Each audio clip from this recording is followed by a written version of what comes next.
Sir मेरा एक question है कि आप बोलते हैं कि success come from experience and experience come from bad experiences, but जो एक्सपीरियंस और बैड एक्सपीरियंस है वो हमेशा डिप्रेशन देते हैं, तो सक्सेस तो आती ही नहीं है। सक्सेस तक पहुंचते तक इतना डिप्रेस हो जाते हैं कि या तो वो फील्ड चेंज कर देते हैं या फिर वो वहां तक पहुंचने के लिए कुछ फाइनेंशियली लॉस इतना हो जाता है कि वो ईएमआई को बर्डन्स वगैरह ये सब चीजें चल जाती है।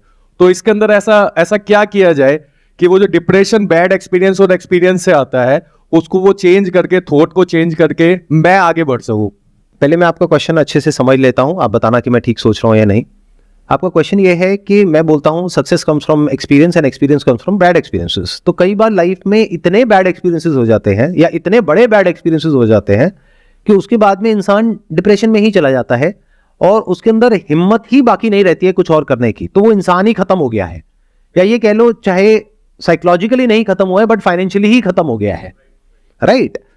अब अगर ये जो मैंने कहा उसको बात को आप डीपली नहीं समझोगे या मेरे कॉन्टेक्स्ट को नहीं समझोगे, मेरे स्टैंड पॉइंट को नहीं समझोगे कि मैंने किस स्टैंड पॉइंट से ये बात कही, तो गड़बड़ हो जाएगी।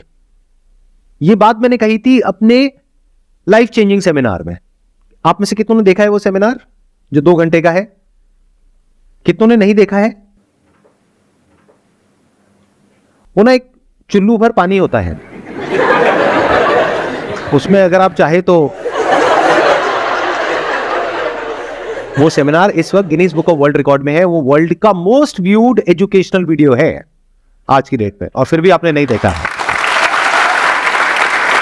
तो देख लेना भाई, वो वहां से कुछ अच्छा सीखने को मिल सकता है आपको। एनी हाउ, तो वहां पर जो मैंने बात कही थी वो कही थी अपने स्टैंड पॉइंट से, जब मैं उस सेमिनार के लास्ट पार्ट में अपनी स्टोरी बता रहा था कि देखो मेरे को ये नुकसान हुआ, फिर ये हुआ, फिर ये हुआ, फिर ये हुआ। फिर मैंने क्या कहा कि वो सब जो फेलियर्स थे मेरे, वो आपस में जाकर के कनेक्ट हो गए, क्योंकि अगर वो फेलियर्स नहीं हुए होते तो ये सक्सेस भी नहीं हो पाती।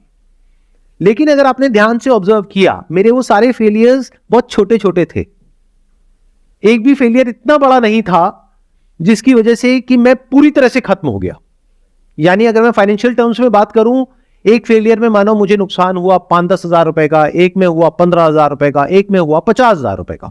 तो ऐसा नहीं हो गया कि मेरे को 50 लाख का नुकसान हो गया या मैंने अपने फादर का घर गिरवी रख दिया और उसके बाद में हम सड़क पे आ गए। ऐसा कभी नहीं हुआ, ऐसा मैंने कभी कोई स्टेप नहीं उठाया। प्लस उस सेमिनार में बार बार मैंने एक बात कही कि ना भागना है ना रुकना है, बस चलते रहना है और छोटे छोटे स्टेप्स उठाने हैं। तो जब इन सारी बातों को आप जोड़ करके समझोगे तब आपको समझ आएगा कि किस स्टैंड पॉइंट से मैंने क्या कहा। मतलब क्या कि अगर आप लोग छोटे छोटे स्टेप्स उठाते हो तो रिस्क भी छोटे छोटे हैं, तो फेलियर भी छोटे छोटे हैं, तो वहां से बाहर निकलना बहुत आसान है। तभी मैं कहता हूं आसान है। बट अगर इस फंडे को आप लगा देते हो कोई बहुत बड़े स्टेप में जहां पे बहुत बड़ा रिस्क है और बहुत बड़ा फेलियर है, तो वहां पर कुछ भी आसान नहीं है। फॉर एग्जाम्पल, एक बच्चा है जो चलना सीख रहा है, धीरे धीरे कोशिश कर रहा है, बार बार गिर रहा है, फिर खड़ा हो रहा है, फिर चल रहा है, फिर गिर रहा है, फिर चल रहा है, तो कोई रिस्क है। लेकिन सोचो कि अगर उसके मां बाप में इंपेशेंस डेवलप हो जाए, 2 महीने हो गए चल ही नहीं पा रहा है, एक काम करते हैं इसको पकड़ करके रस्सी से बांधते हैं और भगाते हैं इसको, गाड़ी के पीछे बांध दो इसको। मतलब पता नहीं होता लोगों के दिमाग में किसके क्या, मैं आइडिया नहीं दे रहा आप लोगों को। Please do not try this at home. But मान लेते हैं कोई बावले माँ बाप है, उन्होंने क्या किया, बोला कि अब मैं अपने बच्चे को आज ही चलना सिखा दूंगा। क्यों 2-4-6 महीने खराब करने हैं?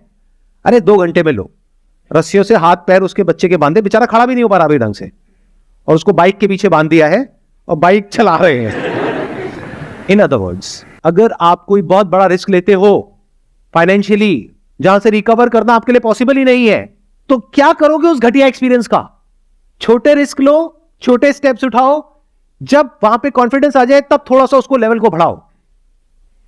अगर तैरना नहीं आता है तो पहले कम गहरे पानी से सीखो, जब सीख जाओ तो गहरे पानी में जाओ, वो भी साइड साइड से, बीच में मत चले जाओ।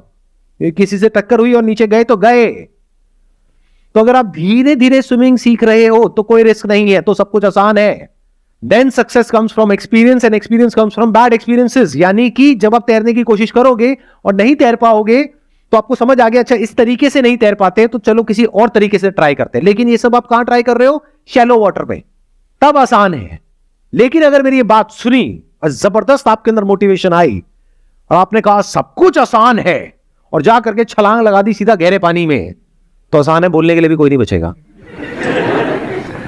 यही गलती हम कर बैठते हैं, जरूरत से ज्यादा एक्साइटेड हो जाते हैं, अपनी बुद्धि का प्रयोग नहीं करते हैं, कोई बड़ा स्टेप उठा लेते हैं। जब बड़ा स्टेप उठा लिया तो रिस्क भी बड़ा हो गया, फिर फेलियर इतना बड़ा हो गया कि जिंदगी भर आप उससे पीछा नहीं छुड़ा सकते। तो हमेशा लाइफ में छोटे छोटे स्टेप्स उठाओ तब तक जब तक कि आप इतने बड़े नहीं हो जाते। अंदर से आपको पता लग जाएगा कि मेरी कैपेसिटी क्या है। तब भी जो आपकी कैपेसिटी है उससे थोड़ा सा कम रिस्क लो। कभी भी इतना बड़ा रिस्क मत लो लाइफ में कि आप सड़क पे आ जाओ। अगर फाइनेंशियली बात करी जाए तो बहुत इंपॉर्टेंट है ये बात, ध्यान से सुन लो मेरी इस बात को। नहीं तो क्या होता है, जब ग्रीड हमारे ऊपर हावी होती है, लालच आता है कि मेरी जो फैमिली की प्रॉब्लम्स है, अभी जो मैंने बच्चे वाला एग्जांपल आपको दिया, अब देखो उसको रियल लाइफ से रिलेट करते हैं। अभी आप हंस रहे थे कि ऐसा कौन करता है, लेकिन आप लोग सब ऐसा करते हो। हाँ, अपने बच्चे के साथ नहीं करते, खुद के साथ करते हो। कैसे करते हो? घर में फाइनेंशियल प्रॉब्लम है, किसके नहीं है? हर दूसरे घर में मेजर फाइनेंशियल प्रॉब्लम है, आप सबके भी घर में होगी। रातों रात तो सॉल्यूशन निकलेगा नहीं, लेकिन आपको रातों रात सॉल्यूशन चाहिए। तो आपने कहीं कुछ देखा जहां से आपको ऐसा लगा कि अगर मैं ये कर दूंगा तो अगले 2 महीने में मेरी ये जो फाइनेंशियल प्रॉब्लम है, जो 20 साल में क्रिएट हुई है, वो 2 महीने में सॉल्व हो जाएगी।